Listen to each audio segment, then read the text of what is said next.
Bonjour tout le monde et bienvenue dans un nouveau cours de coréen. Aujourd'hui, cours plutôt important puisqu'aujourd'hui nous allons voir les verbes de description.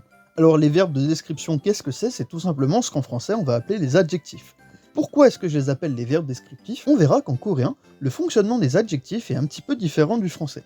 Mais vous inquiétez pas, ça va rester facile. Alors tout d'abord, on va refaire un point sur les verbes qu'on a déjà vus. Voir, manger, venir, bon tout ça ce sont des verbes d'action, on a à peu près les mêmes trucs en français. Pas de problème. Maintenant, on va voir qu'est-ce que c'est que les verbes de description. Les verbes de description sont des verbes qui décrivent ce sur quoi ils se rapportent. Comme par exemple, être beau, être grand, être gentil. Alors oui, dedans, je vous mets un verbe être, tout simplement parce qu'en fait, dans le verbe de description, le verbe être est déjà présent dans le verbe. Il est déjà pré-intégré au verbe, si vous voulez. Donc en fait, être beau, c'est juste un seul verbe. Être grand, juste un seul verbe, ainsi de suite. On n'aura pas besoin de remettre un verbe être derrière, puisqu'il sera déjà incorporé dans le sens même du verbe. On verra aussi que ces verbes-là, il y a deux manières de les utiliser. Alors tout d'abord, première manière, on les utilise comme les autres verbes. Regardez, avec chakta, qui veut dire être petit.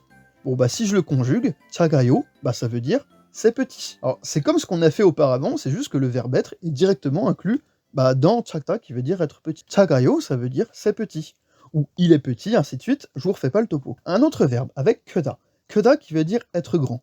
Bon, si je le conjugue, toujours le E avec le OR, on a vu la règle de conjugaison avant, donc on le conjugue, ça nous fait koyo. Koyo, ça veut juste dire c'est grand. On prend notre verbe, on le conjugue, et puis voilà, c'est bon, ça marche comme un verbe normal. Et aussi comme un adjectif en même temps. En fait, en coréen, il n'y a pas vraiment de différence entre les adjectifs et les verbes.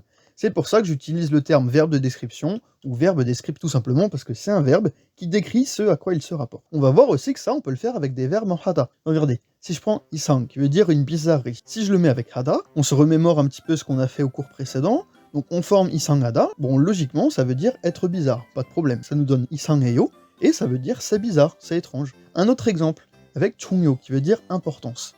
Être important, je vous fais pas de dessin, c'est tout simplement chungyo hada, pas de souci. On met chungyo, on met hata à côté, on le conjugue, et ça nous donne c'est important. Là ici, je vous ai donné des verbes en hada qui peuvent se fabriquer avec des mots déjà existants, comme isang ou chungyo. On va voir aussi que ça on peut le faire avec des verbes qui sont juste comme ça de base, qu'on peut pas décomposer en deux parties. Regardez par exemple, tongtong hada. Tongtong, on ne peut pas le retrouver tout seul le mot n'existe pas. Par contre, on peut très bien avoir le verbe tongtong hada, qui veut dire être gros. Là pour cet exemple là, je vous le prends, je le conjugue, ça nous fait tongtong heyo, ça veut dire il est gros, c'est gros, etc. Et pareil pour tok-tok hada. Tok-tok hada, tok-tok, on peut pas le trouver tout seul. Par contre, tok-tok hada, le verbe existe comme ça, et on peut très bien l'utiliser. Ça, c'est juste un petit détail pour vous dire que des verbes en hada, on a déjà vu qu'on pouvait les créer soit à partir de mots existants, soit qu'ils étaient déjà présents tels quels. Ça en vrai, ça nous fait juste deux exemples en plus, on s'en fout un peu finalement. Tok-tok ryo, ça veut juste dire il est intelligent. Et voilà, pas de problème, c'est plutôt simple. Alors maintenant, on va voir la deuxième manière d'utiliser ces verbes. Cette fois-ci, on va voir vraiment la manière qui ressemble un petit peu plus au français quand on utilise des adjectifs. Regardez, si je prends chakta, je peux vraiment le transformer en adjectif qui va directement décrire le mot qui est juste après lui. Pour faire ça, je vais prendre ta et je vais le remplacer par niun. Alors, je peux pas avoir un n tout seul, donc on va mettre un e devant, et donc ça nous fait chagun. Pour keda, on va faire la même chose, on prend le ta, on le remplace par un niun. Cette fois-ci, le niun, on peut le faire tout seul, donc kun. Kun, ça sera l'adjectif grand. Donc kun, en fait, on le trouvera justement que quand on sera devant le mot qu'on voudra décrire. Pareil pour chagun. On va voir des exemples, ne vous inquiétez pas. Alors là aussi, si vous avez toujours du mal à voir qu'est-ce qui se passe d'un côté au-dessus avec le eun et de l'autre juste avec le head en dessous, regardez, c'est plutôt simple. chagun. Si on voulait prendre le ta et juste le transformer en n, on pourrait pas avoir un G et un N juste à côté, ça passerait pas, on pourrait pas les prononcer non plus.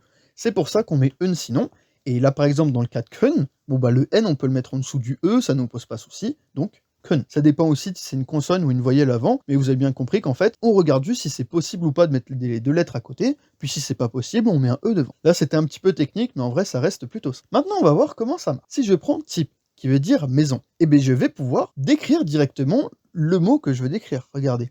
Chakta, je le mets devant type. Si je veux dire une petite maison, ça nous donnera 작은 type. Et vous l'avez compris, si on fait la même chose avec 크다, ça nous donnera 큰 type. Pas de problème. Une grande maison. Là, vous voyez que c'est un petit peu différent de l'utilisation qu'on a fait tout à l'heure, parce que si j'avais juste dit chagayo, j'aurais dit être petit. En fait, on pourra dire aussi, par exemple, la maison être petit derrière. On le verra dans la suite des cours. Mais là, je vous montre juste comment ça marche pour décrire vraiment le mot tout seul. 작은 type, une petite maison.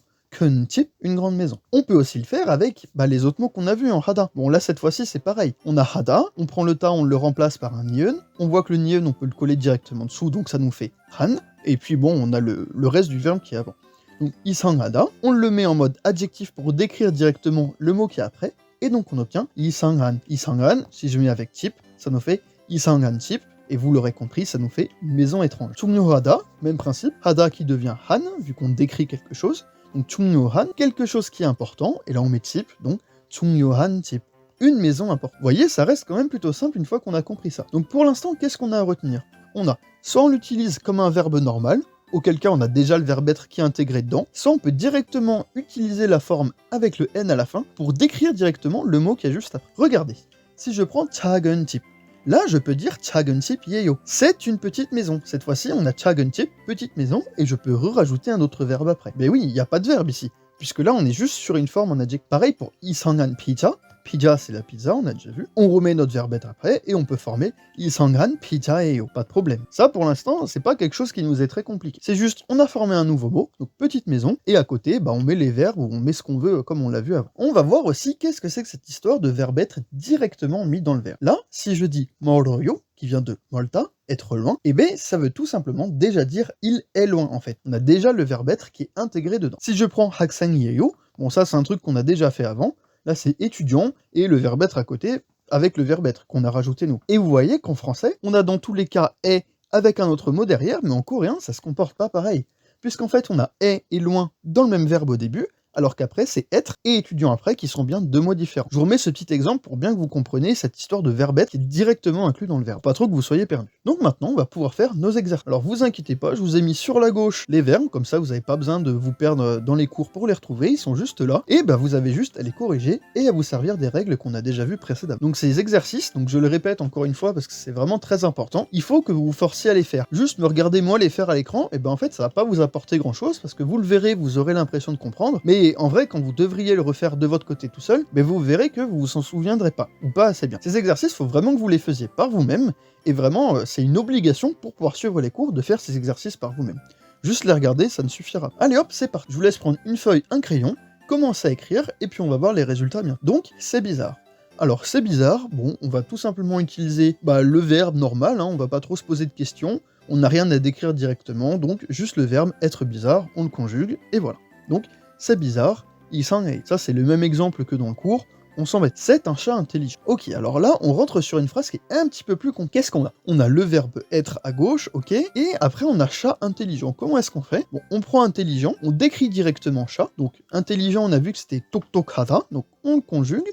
똑똑한 고양이, intelligent chat. On reprend bien han avec le n à la fin pour décrire directement le chat. Donc, 똑똑한 고양이 et 예요 derrière. Donc, on a 똑똑한 고양이 et juste yeyo derrière. On le conjugue comme ça, et ça se passe très bien. Un petit chien bizarre. Qu'est-ce qu'on a ici? Bon, on voit qu'on n'a pas d'autre verbe être au début, on a juste petit chien bizarre. En fait, pour savoir si on met petit ou bizarre en premier, on va faire comme en français. En français, qu'est-ce qu'on dit? Un petit chien bizarre. En fait, c'est un chien bizarre qui est petit. Ou pareil en coréen. On décompose notre phrase en français, qu'est-ce qu'on cherche? On veut dire un petit chien qui est bizarre, donc on fait d'abord un chien qui est bizarre, et après on rajoute petit. Comment est-ce que ça marche? 이상한, ok, un chien bizarre, et après tout ça, on va le redécrire par l'adjectif petit. Donc, 작은, 이상한, un petit chien bizarre. Oui, c'est grand. Le oui, on a vu que c'était né, et c'est grand, on va faire comme au début, on va juste prendre notre verbe conjugué, donc 커요. Donc oui, ça se dit né, donc né 커요. Oui, c'est grand, pas de problème normalement. Ensuite, c'est important.